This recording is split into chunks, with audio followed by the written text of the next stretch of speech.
So, interesting question. What is the role? Because I like that you did this, right? That the understanding of the customers, understanding their world, it's understanding all their challenges. As a company, we may help out with this much of this. And we should never pretend that we handle everything for them, right? But if we're going to be an advisor, we're going to be trusted. They want to know that we get what they have to do to be successful, right? There's that context of understanding the bigger picture. And a lot of B2B companies, we focus on what we do, and that's what we know, right? And so I like that you talked about knowing the broader perspective, because that's going to allow us to, like the Gartner trusted advisor, right? But to be seen not as a vendor, but more of as a peer, as a colleague. And the goal, that would be where we really want to be. That's why a lot of CMOs, they come on this podcast and they say, Steve, I started a CMO position.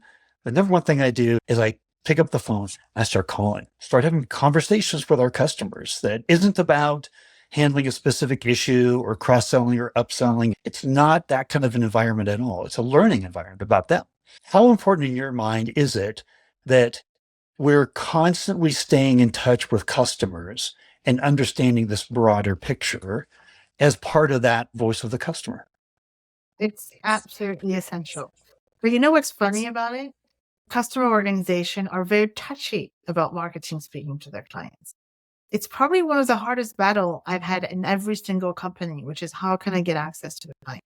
You spend time telling them why if they don't understand it. But even then, you literally have to plead and well, I've got to be there or I want to listen in. This is where you either been able to build that one-on-one relationship with that account manager. It's actually the hardest piece because once you get to the client, they're often very happy to talk to you. Oh, absolutely.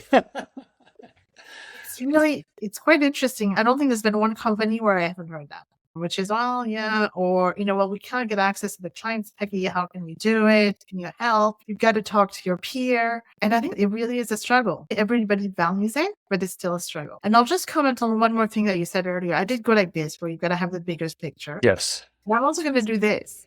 And I'm going to go, okay, but where marketing plays a role is when you start looking at segmentation. You start building trends within your customer base and seeing what matters. What are the use cases that this industry has? What's specific to them so that you can actually go and target them either with whatever material you're building or making sure we have the product that we need to answer their needs, right? So it's big and small. And that's what marketing does. We look at the big picture and we make it smaller again.